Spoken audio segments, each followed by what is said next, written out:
ಓಂ ನಮೋ ಭಗವತೆ ವಾಸುದೇವಾಯ. ಎಲ್ರಿಗೂ ನಮಸ್ತೆ. ಇವತ್ತು ವಾಸುದೇವ ಆಸ್ಟ್ರೋಗೋಲ್ಡ್ ಯೂಟ್ಯೂಬ್ ಚಾನಲ್ಗೆ ನಿಮಗೆಲ್ಲ ಸ್ವಾಗತ. ಇವತ್ತಿನ ವಿಚಾರ ಏನಪ್ಪ ಅಂದರೆ ವಾಸ್ತುಶಾಸ್ತ್ರ. ಯಾರೇ ಒಬ್ರು ಮನೆ ಕಟ್ಟಬೇಕಾದ್ರೆ ಅಥವಾ ಒಂದು ಬಾಡಿಗೆ ಮನೆಗೆ ಹೋಗ್ಬೇಕಾದ್ರೆ ಫಸ್ಟ್ ನಾವು ನೋಡುವಂಥದ್ದೇ ವಾಸ್ತುಶಾಸ್ತ್ರ. ಎಷ್ಟೊಂದು ಜನ ಕ್ವಶನ್ ಏನಪ್ಪ ಅಂದರೆ, ನಾವು ಬಾಡಿಗೆ ಮನೇಲಿ ಇದ್ದೀವಲ್ವ, ನಮಗೇನೋ ವಾಸ್ತು ಅಪ್ಲೈ ಆಗಲ್ವಾ ಅನ್ನೋದು ಕೇಳ್ತಾರೆ. ಖಂಡಿತವಾಗ್ಲೂ ನೀವು ಸ್ವಂತ ಮನೇಲಿರಲಿ, ಬಾಡಿಗೆ ಮನೇಲಿ ಇರಿ, ವಾಸ್ತು ನಿಮ್ಮ ಮೇಲೆ ಪ್ರತಿ ದಿವಸನೂ ಅದ್ರದ್ದು ಎಫೆಕ್ಟ್ಸ್ ನಿಮ್ಮ ಮೇಲೆ ಪರಿಣಾಮ ಬೀರ್ತಾನೆ ಇರುತ್ತೆ. ನೀವೇನಾದರೂ ಕರೆಕ್ಟಾಗಿರುವಂಥ ವಾಸ್ತುಶಾಸ್ತ್ರ ಅದ್ರ ಪ್ರಕಾರ ಅನುಸಾರವಾಗಿ ನೀವು ಇದ್ದರೆ ನಿಮಗೆ ಎಲ್ಲ ಥರನೂ ಅನುಕೂಲಗಳು ಆಗ್ತಾ ಇರುತ್ತೆ. ಏನಾದರೂ ನೀವು ವಾಸ್ತುಶಾಸ್ತ್ರ ವಿರುದ್ಧವಾಗಿ ಅಲ್ಲೇನಾದರೂ ನೀವು ವಾಸವಾಗಿದ್ದರೆ ನಿಮಗೆ ಸಮಸ್ಯೆ ತಪ್ಪಿದ್ದಲ್ಲ. ಕೆಲವೊಬ್ರು, ಸರ್ ನಾವು ಈ ಮನೆಗೆ ಬಂದ್ಮೇಲೆ ಎಷ್ಟೊಂದು ಜನ ದುಡ್ಡು ಕಳ್ಕೊಂಡಿದ್ದೀವಿ ಅಂತ ಹೇಳ್ತಾರೆ, ತುಂಬ ಪಾಪರಾಗಿ ಹೋಗಿದ್ದೀವಿ ಅಂತ ಹೇಳ್ತಾರೆ. ಮತ್ತೆ ಒಂದು ಮನೆಯಿಂದ ಇನ್ನೊಂದು ಮನೆಗೆ ಹೋದಾಗ ತುಂಬ ಡಿಫ್ರೆನ್ಸ್ ಕಾಣ್ತಾರೆ. ಇದು ಚೇಂಜ್ ಮಾಡಿರೋರಿಗೆ ಈ ಅನುಭವ ಬರುತ್ತೆ. ಸರ್ ನಾನು 50 ವರ್ಷದಿಂದ ಇಲ್ಲೇ ಇದ್ದೀನಿ ಅಂದರೆ ಈ ಅನುಭವ ಬರಲ್ಲ. ಈ ಒಂದು ಮನೆಯಿಂದ ಇನ್ನೊಂದು ಮನೆಗೆ ಚೇಂಜ್ ಆದಾಗ ಅವ್ರು ಎಷ್ಟು ಸಮಸ್ಯೆ ಅನುಭವಿಸಿರ್ತಾರೆ. ಸಾಕಪ್ಪ, ಆ ಮನೆಯಲ್ಲಿ ಇದ್ದಷ್ಟು ದಿವಸ ನಾವು ನರಕ ಅನುಭವಿಸ್ತು ಅಂತ ಇಷ್ಟೊಂದು ಜನ ಹೇಳ್ತಾರೆ. ಇವತ್ತು ನಾನು ಒಂದು ಇಂಪಾರ್ಟೆಂಟ್ ಟಿಪ್ಸ್ ನಿಮಗೆ ತಿಳಿಸ್ತಾ ಹೋಗ್ತೀನಿ. ನಾವು ಕೆಲವೊಬ್ರು ಸೈಟ್ನ ಪರ್ಚೇಸ್ ಮಾಡಕ್ಕೆ ಹೋಗ್ತಾರೆ, ಅಥವಾ ಹೆಂಗೆ ನಾವು ವಾಸ್ತು ಇರುವಂಥ ಮನೆಗಳು ಮೇನ್ ಡೋರ್ಸು ಎಲ್ಲಿದ್ದರೆ ಅದು ಉತ್ತಮವಾಗಿರುತ್ತೆ, ಮತ್ತು ಈಶಾನ್ಯ ಭಾಗ ಯಾವ ರೀತಿ ಬೆಳೆದ್ರೆ ಉತ್ತಮವಾಗಿರುತ್ತೆ, ಮತ್ತು ನಾವು ಕನ್ಸ್ಟ್ರಕ್ಷನ್ಸು ಇಬ್ಬರು ಈಶಾನ್ಯದಲ್ಲಿ ಯಾವ ರೀತಿ ಇರಬೇಕು ಅನ್ನೋದು ಎಷ್ಟೊಂದು ಜನಕ್ಕೆ ಕನ್ಫ್ಯೂಷನ್ ಇರುತ್ತೆ. ಇವತ್ತು ನಿಮ್ಗೆ ಅದನ್ನು ತಿಳಿಸ್ಕೊಡ್ತೀನಿ. ಮತ್ತು ನಮ್ಮ 4 ದಿಕ್ಕಲ್ಲಿ ಯಾವ ದಿಕ್ಕನ್ನು ಹೆಚ್ಚು ಸ್ಪೇಸ್ ಜಾಗವನ್ನು ಖಾಲಿ ಬಿಡಬೇಕು ಅದನ್ನು ತಿಳಿಸ್ಕೊಡ್ತೀನಿ. ನೋಡಿ, ನಿಮ್ಮ ಸೈಟು ಒಂದು 20-30 ಇರುತ್ತೆ ಅಂತ ಅನ್ಕೊಳ್ಳೋಣ. 20-30 ಸೈಟ್ ಇರುತ್ತೆ ಅನ್ಕೊಳ್ಳೋಣ. ನಿಮ್ಮ ಮನೆಯ ಕನ್ಸ್ಟ್ರಕ್ಷನ್ಸ್ ಬಂದು ನೋಡಿ, ಇದು ನಾರ್ತ್, ಸೌತ್, ಈಸ್ಟ್, ವೆಸ್ಟ್ ಆಗಿರುತ್ತೆ. ಯಾವಾಗ್ಲೂ ನಾವು ಸೌತಲ್ಲಿ 1 ಅಡಿ, ವೆಸ್ಟಲ್ಲಿ 1.25, ನಾರ್ತಲ್ಲಿ 2, ಈಸ್ಟಲ್ಲಿ 2.25. ಈ ರೀತಿ ಇಂಪ್ರೂವೈಸೇಷನ್ ಮಾಡ್ಕೊಂಡು ಹೋಗ್ಬೇಕಾಗುತ್ತೆ. ನೀವು ಸೌತಲ್ಲಿ ಸ್ವಲ್ಪ ಕಡಿಮೆ ಜಾಗ ಬಿಡಬೇಕಾಗುತ್ತೆ. ನಾನು ಇದು ಎಕ್ಸಾಂಪಲ್ ಮಾಡಿರೋದು. ನೀವು ಅದನ್ನು ನಿಮ್ಮ ಸೈಟ್ ಅಥವಾ ನಮ್ದು ತುಂಬಾ ದೊಡ್ಡ ಡೈಮೆನ್ಷನ್ ಇದೆ ಸರ್ ಸೈಟು ಅಂದರೆ ಇದನ್ನ ಜಾಸ್ತಿ ಡಬಲ್ ಮಾಡ್ಕೊಳ್ಬೋದು. ಈ ಸೌತ್ ದಿಕ್ಕಲ್ಲಿ ಕಡಿಮೆ ಜಾಗ ಬಿಡಬೇಕು, ಮತ್ತೆ ಪಶ್ಚಿಮ ಕಡೆ ಅದು ಇನ್ನೊಂದು ಸ್ವಲ್ಪ ಜಾಸ್ತಿ ಬಿಡಬೇಕು, ಮತ್ತೆ ಉತ್ತರ ಮತ್ತೆ ಪೂರ್ವದ ಕಡೆ ಜಾಸ್ತಿ ಬಿಡಬೇಕಾಗುತ್ತೆ. ನೀವು ನಿವೇಶನವನ್ನ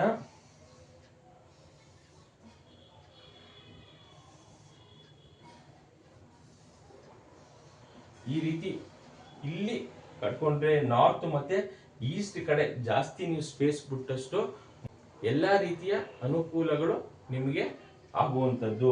ನೋಡಿ, ಸಾಮಾನ್ಯವಾಗಿ ಯಾರುವೆ ಎಲ್ಲ ಮೂಲೆನೂ ಟಚ್ ಮಾಡಿಬಿಡ್ತಿರ್ತಾರೆ. ಈ ಕಾಲದಲ್ಲಿ ಜಾಗ ಕಮ್ಮಿ ಇದೆ ಸರ್, 20-30, ಅದಕ್ಕೋಸ್ಕರ ನಾವು ಈ ರೀತಿ ಫುಲ್ ಅಂದರೆ ಸ್ವಲ್ಪನೂ ಜಾಗ ಬಿಡ್ದೇನೆ ಒಂದು ಗೋಡೆಗೂ ಪಕ್ಕದ ಮನೆಗೆ ಗೋಡೆ ಟಚ್ ಮಾಡಿಬಿಟ್ಟಿರ್ತಾರೆ. ಈ ರೀತಿ ಅವ್ರ ಮನೆ ವಾಲಿಗೆ ಈ ರೀತಿ ಟಚ್ ಮಾಡಿ ಕಟ್ಟುವಂಥದ್ದು. ಅವಾಗ ಏನಾಗುತ್ತೆ ಅಂದರೆ ನೆಗೆಟಿವ್ ಎಫೆಕ್ಟ್, ಅವ್ರ ಮನೆಯಲ್ಲೂ ಇರುವಂಥ ನಕಾರಾತ್ಮಕ ಶಕ್ತಿ ನಿಮ್ಮ ಮೇಲೆ ಬೀಳ್ತಾ ಇರುತ್ತೆ. ಯಾಕಂದ್ರೆ ಇಲ್ಲಿ ಇನ್ನೊಂದು ಮನೆ ಬಂದಿರುತ್ತೆ. ಈ ರೀತಿ ಇದ್ದಾಗ ಈ ಜಾಯಿಂಟ್ ಅಲ್ಲಿ ನೀವು ಕಟ್ಟಿದಾಗ ಜೊತೆಲಿ ಕೆಲವೊಂದು ಸಮಸ್ಯೆಗಳು ನಿಮಗೆ ಗೊತ್ತಿಲ್ಲದೇನೆ ಆಗ್ತಾ ಇರುತ್ತೆ. ಇದನ್ನ ಫಸ್ಟ್ ನಾವು ನೋಡ್ಕೊಳ್ಬೇಕು. ಮತ್ತೆ ಈಶಾನ್ಯ ದಿಕ್ಕು ಬೆಳೆದಿರುತ್ತೆ ಅಂತ ಹಿಂಗೆ ಎಷ್ಟೊಂದು ಜನ ಕೇಳ್ತಾರೆ, ಸರ್ ಈಶಾನ್ಯ ದಿಕ್ಕು ಬೆಳೆದಿರೋದು ಹೆಂಗೆ ಅಂತ. ನೋಡಿ, ಈಶಾನ್ಯ ದಿಕ್ಕು ನಿಮ್ಮ ಸೈಟು ಈಶಾನ್ಯದಲ್ಲಿ ಹಿಂಗೆ ಬೆಳೆದಿರೋ ತುಂಬಾ ಉತ್ತಮವಾಗಿರುತ್ತೆ. ಬಟ್ ನೀವು ಸ್ಕ್ವೈರು ರೆಕ್ಟ್ಯಾಂಗಲ್ ಅಲ್ಲೇ ಮನೆ ಕಟ್ಟಿದ್ರೆ ಉತ್ತಮ. ನೀವು ಈಶಾನ್ಯ ದಿಕ್ಕು ಬೆಳೆದಿದೆ ಅಂತ ಮನೆ ಈ ರೀತಿ ಕ್ರಾಸ್ ಆಗಿ ಕಟ್ಟೋ ಅವಶ್ಯಕತೆ ಏನಿಲ್ಲ. ನೀವು ಮನೆಯ ಸ್ಕ್ವೈರು ರೆಕ್ಟ್ಯಾಂಗಲ್ ಅಲ್ಲೇ ಕಟ್ಕೋದಾಗುತ್ತೆ. ಈ ರೀತಿ ಸ್ಕ್ವೈರ್ ಆಗಿ ಇದ್ರೆ ಉತ್ತಮ. ಈಶಾನ್ಯ ದಿಕ್ಕು ಬೆಳೆದಿದ್ರೆ ತುಂಬಾ ಉತ್ತಮವಾಗಿರುತ್ತೆ. ಇಂಥ ಜಾಗದಲ್ಲಿ ನೀವು ಬೋರ್ ಪಾಯಿಂಟ್ಸ್ ಹಾಕುವಂಥದ್ದು, ಮತ್ತೆ ಸಂಪ್ಸ್ ಎಲ್ಲ ಇಲ್ಲಿ ಬರುತ್ತೆ, ಅಂಡರ್ ಗ್ರೌಂಡ್ ಸಂಪ್ ಎಲ್ಲ ಈಶಾನ್ಯ ದಿಕ್ಕಲ್ಲಿ ಇದ್ರೆ ತುಂಬಾ ಉತ್ತಮ.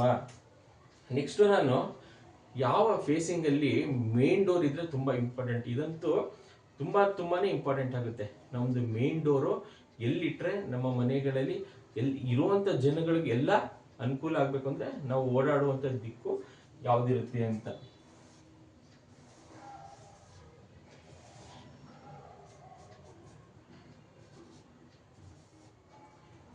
ನೋಡಿ, ಸಾಮಾನ್ಯವಾಗಿ ಈಶಾನ್ಯ ಪೂರ್ವ ದಿಕ್ಕು ಅಂದ್ಬಿಟ್ಟು ಡೋರ್ನ ಇಲ್ಲಿ ಇಟ್ಟಿರ್ತಾರೆ. ನಿಮ್ಮ ಮನೆಯ ಈಗ ಇದು 20 ಇದು 30 ಅಂತ ತಗೊಂಡ್ರೆ ಇದನ್ನ 3 ಭಾಗ ಮಾಡಿದ್ರೆ ಈ ದಿಕ್ಕಲ್ಲಿ ಏನಾದ್ರೂ ನಿಮ್ದು ಮೇನ್ ಡೋರ್ ಇದ್ರೆ ನೀವು ಸಮಸ್ಯೆಯಲ್ಲಿ ಸಿಗಾಕೊಳ್ತೀರಾ. ಮನೆಯಲ್ಲಿ ಹೆಣ್ಮಕ್ಳಿಗೆ ಏನಾದ್ರು ಒಂದು ಸಮಸ್ಯೆ ಆಗುವಂಥದ್ದು ಪ್ರತಿಯೊಂದು. ಮತ್ತೆ ಎಷ್ಟೊಂದು ಜನ ಇಲ್ಲಿ ಈ ಜಾಗದಲ್ಲಿ ಬಾತ್ರೂಮು, ಟಾಯ್ಲೆಟು, ಅಗ್ನಿ ಮೂಲೆಯಲ್ಲಿ ಟಾಯ್ಲೆಟ್ ಬಾತ್ರೂಮ್ಸ್ ಏನಾದ್ರು ಬಂದ್ರೆ ತುಂಬಾನೇ ಸಫರ್ ಪಡ್ತಿರ್ತಾರೆ. ಚೆಕ್ ಮಾಡ್ಕೋಬೇಕು ನಿಮ್ಮ ನೀವಿರುವಂತ ಬಾಡಿಗೆ ಮನೆನೋ ಸ್ವಂತ ಮನೆನೋ ಎಲ್ಲಿ ಡೋರ್ ಇದೆ ಅನ್ನೋ ತುಂಬಾ ಇಂಪಾರ್ಟೆಂಟ್. ಈಶಾನ್ಯದಲ್ಲಿ ಇಲ್ಲಿ ಮೇನ್ ಡೋರ್ ಇಟ್ಟರೆ ತುಂಬಾ ಉತ್ತಮ. ಮತ್ತೆ ಉತ್ತರದಲ್ಲಿ ಇದನ್ನ 3 ಭಾಗ ಮಾಡಿದ್ರೆ ಇಲ್ಲಿ ಮೇನ್ ಡೋರ್ ಇದ್ರೆ ಉತ್ತಮ. ಮತ್ತೆ ಮಧ್ಯದಲ್ಲಿ ಇದ್ರು ತುಂಬಾ ಉತ್ತಮವಾಗಿರುತ್ತೆ. ಮತ್ತೆ ಪಶ್ಚಿಮದಲ್ಲಿ ನೀವು 3 ಭಾಗ ಮಾಡ್ಕೊಂಡ್ರೆ ಈ ಡೋರು ಮತ್ತೆ ಇಲ್ಲಿ ಡೋರ್ ಇಟ್ರೆ ಯಾವುದೇ ಕಾರಣಕ್ಕೂ ಅಭಿವೃದ್ಧಿ ಆಗಲ್ಲ. ನೈಋತ್ಯ ಭಾಗದಲ್ಲಿ ನಾವು ಯಾವುದೇ ಕಾರಣಕ್ಕೂ ಇಲ್ಲಿ ಓಡಾಡಬಾರ್ದು. ಆಗ್ನೇಯ, ವಾಯುವ್ಯ, ನೀವು ಇದನ್ನ 3 ಭಾಗ ಮಾಡಿದ್ರೆ ಇಲ್ಲಿ ಈ ಕಡೆ ಓಡಾಡ್ಬೋದು, ಇಲ್ಲಿ ಓಡಾಡ್ಬೋದು, ಈ ದಿಕ್ಕಲ್ಲಿ ಓಡಾಡ್ಬೋದು. ನೈಋತ್ಯ ಭಾಗದಲ್ಲಿ ಯಾರ ಮನೆಯಲ್ಲಿ ಡೋರ್ಸ್ ಇರುತ್ತೆ ಅವ್ರಿಗೆ ಸಮಸ್ಯೆ ತಪ್ಪಿದ್ದಲ್ಲ. ಹೆಣ್ಮಕ್ಳಿರ್ಲಿ ಗಂಡು ಮಕ್ಳಿರ್ಲಿ ಯಾವುದೇ ಕಾರಣಕ್ಕೂ ಈ ದಿಕ್ಕಲ್ಲಿ ಓಡಾಡಂಗಿಲ್ಲ. ಮತ್ತೆ ಆಗ್ಲೇ ಹೇಳ್ದಂಗೆ ಪಶ್ಚಿಮದಲ್ಲಿ ಈ ದಿಕ್ಕಲ್ಲಿ ತುಂಬಾ ಇಂಪಾರ್ಟೆಂಟ್. ಇದು 3 ಪಾರ್ಟ್ ಮಾಡಿದಾಗ ಇದರಲ್ಲಿ ಓಡಾಡ್ಬೋದು. ಮತ್ತೆ ಮಧ್ಯದಲ್ಲಿ ಡೋರ್ ಇಟ್ರು ಓಕೆ, ಮತ್ತೆ ಈ ಜಾಗದಲ್ಲಿ ಓಡಾಡಂಗಿಲ್ಲ. ಇಲ್ಲೇನಾಗಿದೆ ಅಂದ್ರೆ ಕೆಲವೊಬ್ರು ಈ ಮನೆ ಕಟ್ಟಿ ಮಾರಾಡ್ತಾರಲ್ಲ, ಮನೆ ಕಟ್ಟಿ ಮಾರಾಟ ಮಾಡೋರು ಏನ್ ಮಾಡ್ತಾರೆ ಅಂದ್ರೆ ನಿಮ್ದು ಈಸ್ಟ್ ಫೇಸಿಂಗ್ ಅಂದ್ಬಿಟ್ಟು ಡೋರ್ ಇಲ್ಲಿಡಿಸ್ತಾರೆ. ಡೋರ್ ಇಲ್ಲಿಟ್ಟೆ ಕಟ್ಟೋದು. ಎರಡನೇ ವಿಚಾರ, ನಿಮ್ದು ಏನಾದ್ರು ಸೌತ್ ರೋಡ್ ಆಗಿದ್ರುವೆ, ಇಲ್ಲಿ ಸೌತ್ ರೋಡ್ ಆಗಿದ್ರುವೆ ನಿಮ್ಗೆ ಮೇನ್ ಎಂಟ್ರೆನ್ಸ್ ಇಲ್ಲಿಂದ ಕೊಟ್ರೇನೆ ತುಂಬಾ ಅಭಿವೃದ್ಧಿ ಆಗುತ್ತೆ, ಏನು ಸಮಸ್ಯೆ ಇಲ್ಲ. ಬಟ್ ಅವ್ರೇನ್ ಮಾಡ್ತಾರೆ, ನೀವು ಹಿಂಗೋಗಿ ಇಲ್ಲಿಂದ ಎಂಟ್ರಿ ಕೊಡಿಸ್ತಾರೆ. ಇದು ಕೂಡ ತುಂಬಾ ನೆಗೆಟಿವ್. ಇನ್ ಫ್ಯೂಚರ್ ನೀವೇನಾದ್ರೂ ಒಂದು ಮನೆ ತಗೊಳ್ಬೇಕಂದ್ರೆ ಇದನ್ನ ತುಂಬಾ ಇಂಪಾರ್ಟೆಂಟ್ ಆಗಿ ಅವಶ್ಯಕತೆ. ನಾವು ಒಳಗಡೆ ಎಲ್ಲ ಹೋಗಿ ಚೆಕ್ ಮಾಡೋದು ಅದು ಬೇರೆ ವಿಚಾರ. ನೈಋತ್ಯ ಭಾಗದಲ್ಲಿ ಏನಿದೆ, ಈಶಾನ್ಯದಲ್ಲಿ ನಮ್ಗೆ ಭಾರವಾದ ಪದಾರ್ಥ ಯಾವ್ದು ಇಡಬಾರ್ದು, ಸ್ಟೇರ್ ಕೇಸ್ ಬರಬಾರ್ದು, ಬಾತ್ರೂಮ್ಗಳು ಬರಬಾರ್ದು, ಅದೆಲ್ಲ ನಾವು ವಾಸ್ತುಶಾಸ್ತ್ರದಲ್ಲಿ ಚೆಕ್ ಮಾಡ್ತಾ ಹೋಗ್ತೀವಿ. ಈಶಾನ್ಯದಲ್ಲಿ ಇದು ಬರಬಾರ್ದು, ಮತ್ತೆ ವಾಯುವ್ಯ ಜಾಗದಲ್ಲಿ ಇಲ್ಲಿ ಬಾತ್ರೂಮ್ಸ್ ಬರ್ಬೋದು, ನೈಋತ್ಯದಲ್ಲಿ ಬೆಡ್ರೂಮ್ ಬರಬೇಕು, ಮತ್ತೆ ಆಗ್ನೇಯದಲ್ಲಿ ಕಿಚನ್ ಅಡುಗೆ ಮನೆ ಬರಬೇಕು ಅನ್ನೋದು ಇದು ನಮ್ಮ ವಾಸ್ತುಶಾಸ್ತ್ರ ಪ್ರತಿಯೊಬ್ಬರಿಗೂ ತಿಳಿದಿರುತ್ತೆ. ಬಟ್ ಏನಪ್ಪಾ ಅಂದ್ರೆ ಕೆಲವೊಬ್ರು ಬಿಲ್ಡರ್ಸ್ ಸೇಲ್ ಮಾಡೋಕ್ಕೋಸ್ಕರ ನಿಮ್ಗೆ ದಕ್ಷಿಣ ದಿಕ್ಕಿದ್ರು ಎಂಟ್ರೆನ್ಸ್ ಹಿಂಗ್ ಕೊಟ್ಟಿರ್ತಾರೆ. ನಾವೇನ್ ಅನ್ಕೊಳ್ತೀವಿ, ಪೂರ್ವ ದಿಕ್ಕಲ್ವಾ, ಯಾವ ದಿಕ್ಕಲ್ಲಾದ್ರೂ ಎಂಟ್ರೆನ್ಸ್ ಇದ್ರೆ ಒಳ್ಳೇದು ಅಂದ್ಬಿಟ್ಟು ತಗೊಂಡಿರ್ತೀವಿ. ಅದು ಪ್ರತಿ ದಿವಸನೂ ನಮ್ಗೆ ಸಮಸ್ಯೆ ಜಾಸ್ತಿ ಮಾಡ್ತಾ ಇರುತ್ತೆ. ಒಂದು ನಮ್ಮ ಜಾತಕದಲ್ಲಿ ಏನಾದ್ರೂ 8ನೇ ಮನೆ 12ನೇ ಮನೆ ದಶ ನಡೀತಾ ಇದ್ರೆ ವಿಪರೀತ ಸಮಸ್ಯೆ. ಅದ್ರ ಜೊತೆಗೆ ನಾವು ಏನಾದ್ರೂ ಇಂಥ ಮನೆಗಳು ಪರ್ಚೇಸ್ ಮಾಡೋದಾಗ್ಲಿ ಅಥವಾ ಈ ಇಂಥ ಮನೆಗಳನ್ನ ನಾವು ವಾಸ ಮಾಡೋದಾಗ್ಲಿ ಇದ್ರೆ ಪ್ರತಿ ದಿವಸನೂ ಸಮಸ್ಯೆ ಅನುಭವಿಸ್ತಾ ಇರ್ತೀವಿ. ಒಂದು ಜಾತಕನೂ ಸಮಸ್ಯೆ ಕೊಡ್ತಾ ಇರುತ್ತೆ, ಒಂದು ನಮ್ಮ ಈ ವಾಸ್ತುಶಾಸ್ತ್ರನೂ ಸಮಸ್ಯೆ ಕೊಡ್ತಾ ಇರುತ್ತೆ. ಎಷ್ಟೊಂದು ಜನ ಜಾತಕ ಏನಾದ್ರೂ ಚೆನ್ನಾಗಿದ್ರೆ ವಾಸ್ತುಶಾಸ್ತ್ರದಿಂದ ಸಮಸ್ಯೆ ಕಡಿಮೆ ಆಗ್ತಾ ಇರುತ್ತೆ. ನಿಮ್ಮ ಜಾತಕನೇ ಸ್ವಲ್ಪ ಏನಾದ್ರೂ 8ನೇ ಮನೆ 12ನೇ ಮನೆ ನಡೆದಾಗ ಅಲ್ಲೂ ಲಾಸು. ನೀವು ಮನೆಯಲ್ಲಿ ನೆಮ್ಮದಿಯಾಗಿ ಮಲಗಕ್ ಬಿಡಲ್ಲ. ವಾಸ್ತುಶಾಸ್ತ್ರದಿಂದನೂ ಪ್ರತಿನಿತ್ಯನೂ ಸಮಸ್ಯೆ ಅನುಭವಿಸ್ತಾ ಇರ್ತೀರ. ಅದಕ್ಕೆ ನಾವು ಇರುವಂತ ಮನೆ ವಾಸ್ತುಶಾಸ್ತ್ರವಾಗಿರ್ಬೇಕು ಅಂತ.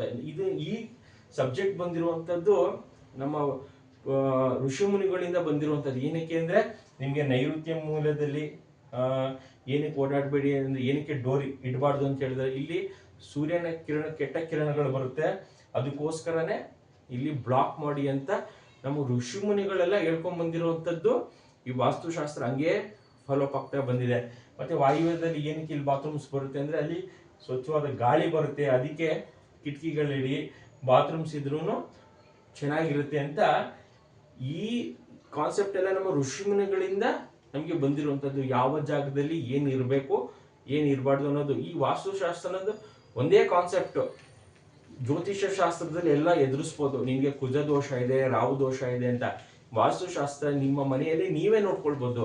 ಕಂಪಾಕ್ಸ್ ಡೌನ್ಲೋಡ್ ಮಾಡಿಕೊಂಡು ಯಾವ ಜಾಗದಲ್ಲಿ ಏನಿದೆ, ನಾವು ಏನು ಮಾಡ್ಕೊಳ್ಬೇಕು, ನಾವು ಇರುವಂಥ ಮನೆ ಕರೆಕ್ಟ್ ಆಗಿದೆಯಾ, ಈಶಾನ್ಯದಲ್ಲಿ ಏನಾದ್ರು ಸ್ಟೇರ್ ಕೇಸ್ ಬಂದಿದೆಯಾ, ಮತ್ತು ಅಲ್ಲೇನಾದ್ರು ಬಾರ್ವತ್ ಪದಾರ್ಥ ಇಟ್ಟಿದೀವಾ, ಅಲ್ಲೇನಾದ್ರು ಟಾಯ್ಲೆಟ್ಸ್ ಬಂದಿದೆಯಾ ಅನ್ನೋದು ನಾವು ಈಸಿಯಾಗಿ ಮಾಡ್ಕೊಳ್ಬೋದಾಗುತ್ತೆ. ನಾವು ಏನೇ ರೆಮಿಡೀಸ್ ಕೊಟ್ರು ವಾಸ್ತು ಟಿಪ್ಸ್ ಅಂತ ಕೊಡ್ತೀವಿ, ಅದು ಸೆಕೆಂಡ್ರಿ ಆಗಿರುತ್ತೆ.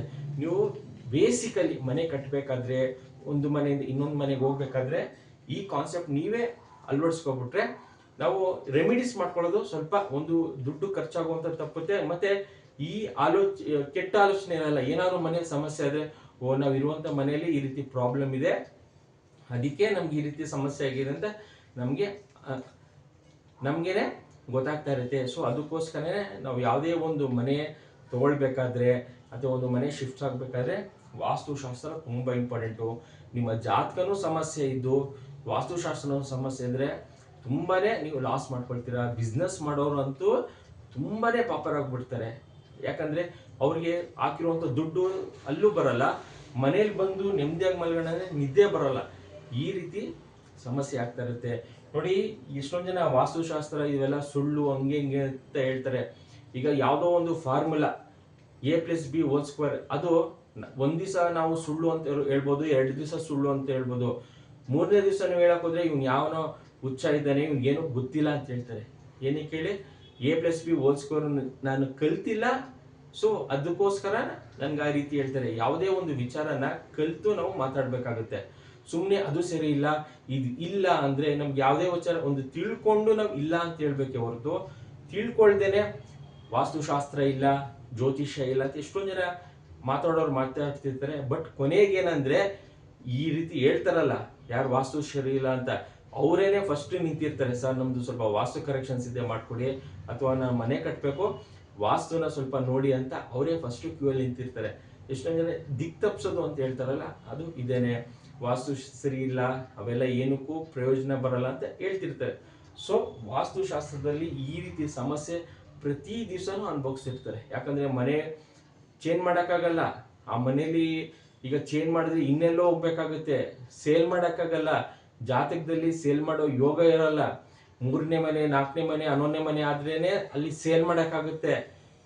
ಆ ಕಾಂಬಿನೇಷನ್ಸ್ ಬಂದಿಲ್ಲ ಅಂದ್ರೆ ಸೇಲ್ ಮಾಡೋಕ್ಕಾಗಲ್ಲ. ಪ್ರತಿ ದಿವಸನೂ ನರಕ ಆಗಿರುತ್ತೆ. ಸೊ ನೀವು ನಿಮ್ಮ ಒಂದು ಜಾತಕವನ್ನು ನೋಡ್ಕೊಳ್ಬೇಕು, ಮತ್ತೆ ವಾಸ್ತುಶಾಸ್ತ್ರವಾಗಿ ಆ ಜಾಗದಲ್ಲಿ ಅದೇ ಇದೆಯಾ. ಈಗ ಟಾಯ್ಲೆಟ್ ಬರುವಂಥ ಜಾಗದಲ್ಲಿ ನಮಗೆ ಟಾಯ್ಲೆಟ್ ಇದೆಯಾ, ಕಿಚನ್ ಬರುವಂಥ ಜಾಗದಲ್ಲಿ ಕಿಚನ್ ಇದೆಯಾ ಅಂತ ಪ್ರತಿಯೊಂದೂ ಯಾವ ಮೂಲೆ ಡಿಗ್ರಿ ವೈಸ್ ನಾವು ಬ್ರಹ್ಮಸ್ಥಾನ ಅಂತ ಹೇಳ್ತೀವಿ. ಇಲ್ಲಿ ನಿಂತ್ಕೊಂಡು ಕರೆಕ್ಟ್ 90 ಡಿಗ್ರಿ ಉತ್ತರಕ್ಕಿದೆಯಾ ಅಂತ ಇಲ್ಲಿ ಕ್ಯಾಲ್ಕುಲೇಟ್ ಮಾಡಿಕೊಂಡು ಕರೆಕ್ಟಾಗಿ ಚೆಕ್ ಮಾಡ್ಕೊಳ್ತಾ ಹೋಗ್ಬೇಕಾಗುತ್ತೆ. ವಾಸ್ತುಶಾಸ್ತ್ರವಾಗಿ ಬದ್ಧವಾಗಿ ನಮ್ಮ ಮನೆ ಇದೆಯಾ ಅಂತ. ಇಲ್ದ ಹೋದ್ರೆ ಪ್ರತಿ ದಿವಸನೂ ಸಮಸ್ಯೆ ಅನುಭವಿಸ್ತಾ ಇರಬೇಕಾಗುತ್ತೆ. ಇಷ್ಟು ವಾಸ್ತುಶಾಸ್ತ್ರ ವಿಚಾರ. ಯಾರು ವಾಸುದೇವ ಆಸ್ಟ್ರೋಗೋಲ್ಡ್ ಯೂಟ್ಯೂಬ್ ಚಾನೆಲ್ ಸಬ್ಸ್ಕ್ರೈಬ್ ಮಾಡ್ಕೊಂಡಿಲ್ಲ ಮಾಡ್ಕೊಳ್ಳಿ. ನಾನು ಹಾಕುವಂಥ ವಿಡಿಯೋಸ್ ನಿಮಗೆ ರೀಚ್ ಆಗುತ್ತೆ. ಮತ್ತು ನನ್ನ ವಿಡಿಯೋದಲ್ಲಿ ಯಾವುದೇ ರೀತಿಯ ದೋಷ ಕಾಟ ಅಂತ ಎದುರಿಸಲ್ಲ. ಏನು ಇನ್ಫಾರ್ಮೇಷನ್ ಬೇಕು ನಮ್ಮ ಈ ವಾಸ್ತುಶಾಸ್ತ್ರ ಮತ್ತು ಜ್ಯೋತಿಷ್ಯ ಶಾಸ್ತ್ರ ಅಷ್ಟು ಮಾತ್ರ ಅಪ್ಲೋಡ್ ಮಾಡ್ತಾ ಇರ್ತೀನಿ. ಕರೆಕ್ಟ್ ಇನ್ಫಾರ್ಮೇಷನ್ ನಿಮಗೆ ಸಿಗುತ್ತೆ. Thank you.